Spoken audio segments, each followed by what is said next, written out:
Ma'am question आया है क्या इससे? रेलवे लेवल 1 यानी ग्रुप डी स्टेज 1 8 दिसंबर 2025 को पेपर हुआ था, जो अभी आप लोगों ने दिया होगा लास्ट। सीधा क्वेश्चन है, बताओ आंसर क्या होगा? हाँ भाई जल्दी जल्दी बताओ। अच्छा प्रियांशु भाई वो भी करवाएंगे, चिंता मत करो, है ना, सब कुछ होगा। कितने चरण हैं? 5 चरण है। और इसी के साथ सीक्वेंस क्या है? निम्न में से कौन सा विकल्प अमीबा में पोषण क्रिया का सर्वोत्तम वर्णन करता है? आपने कहा मैम मानव की नहीं बात कर रहा, ये अमीबा पे पहुंच चुका है। भैया अमीबा भी क्या है? एक कोशिका से बना हुआ जीव है।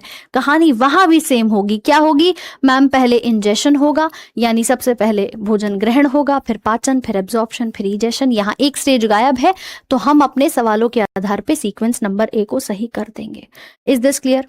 है ना, क्लियर है भाई। डायरेक्टली मल थोड़ी बना दोगे, सी लगा रहे कि मैम खाना खाया और सीधे बाहर निकाल दिया, कैसे पॉसिबल है? लॉजिक तो लगाओ थोड़ा सा। खाओगे तो पहले पचाओगे भी, तोड़ोगे भी उस खाने को, डायरेक्टली इजेशन कैसे हो सकता है? तो सी तो वैसे भी नहीं होगा। Correct answer is option number A.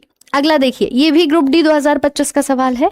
निम्न में से किस क्रिया में पोषण नाल से अवशोषित पदार्थों का विभिन्न अंगों तक परिवहन होता है, जहां उनको उपयोग जटिल पदार्थ के निर्माण हेतु किया जाता है? करे भाई आंसर, बताइए जल्दी जल्दी। यूरिन कहाँ पर बनता है? यूरिन किडनी बनाती है। मल बनता है तो वो हमारी आंतों से होता हुआ हमारे मल द्वार के रास्ते शरीर से बाहर निकल जाता है। ठीक है, answer is option number A. अब यहाँ देखो मेजोरिटी आंसर क्या आ रहे हैं मैम? ए आ रहे हैं, ए आ रहे हैं मैम। हमने क्वेश्चन को पढ़ा ही नहीं सही से।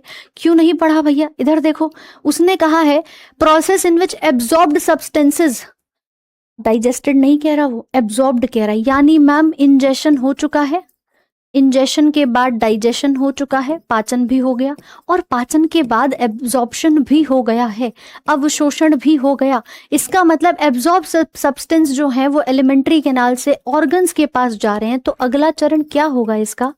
है मेरे भाई, जल्दी से बताओ एक बार।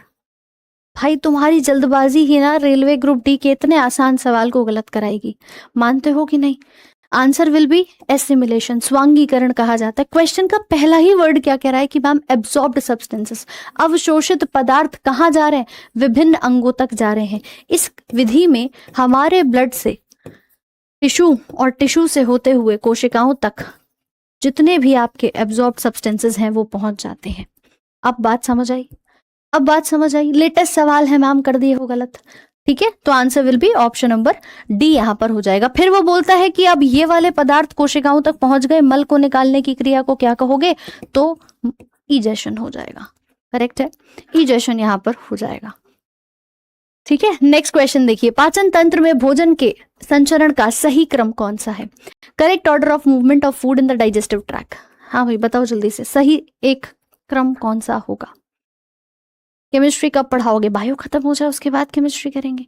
बीच में रायता फैला दूं, है ना, आधे टॉपिक बायो के आधे केमिस्ट्री के शुरू कर दूं, खत्म होने दो, एक एक करके सब कराएंगे। चलिए, answer is option number C दे रहे हैं, कुछ का डी आ रहा है। मुख से पहले ईसोफेगस तक जाएगा और ईसोफेगस से होता हुआ अमाशय तक पहुंचता है। यानी अगर हम बात करें हमारे इस पूरे पाचन की नाल के बारे में, तो देखिए कुछ इस तरह से ये देखा जाता है, जहां पर मुख से होता हुआ फेरिंग्स और फेरिंग्स से ईसोफेगस, फिर हमारा ये स्टमक आता है। स्टमक नीचे की तरफ अग्नाशय नाम की एक पत्तीनुमा ग्रंथि दिखती है और इस साइड पर हमारे पास ये लिवर पाया जाता है। लिवर के साथ जुड़ी है ये गॉल ब्लैडर यानी पित्त की थैली, और नीचे की तरफ हमारी आंतें पाई जाती हैं। ठीक है, एक छोटी और एक बड़ी आंत होती है। यहाँ बीच में बहुत ही ज्यादा कुंडलित अवस्था में आपको छोटी आंत देखने को मिल जाएगी, और चारों तरफ ये जो दिख रही है इसको हम बड़ी आंत कहते हैं। ये पूरी एक सिंगल पाइप है। ऑर्डर पूछा जाएगा तो माउथ से होता हुआ आपका ये फेरिंग्स है, फिर ईसोफेगस है, फिर स्टमक है, अमाशय है, ये पेनक्रियाज है, ये हमारा लिवर है, ये गॉल ब्लैडर है, और ये बड़ी आंत और बीच में छोटी आंत पाई जाती है।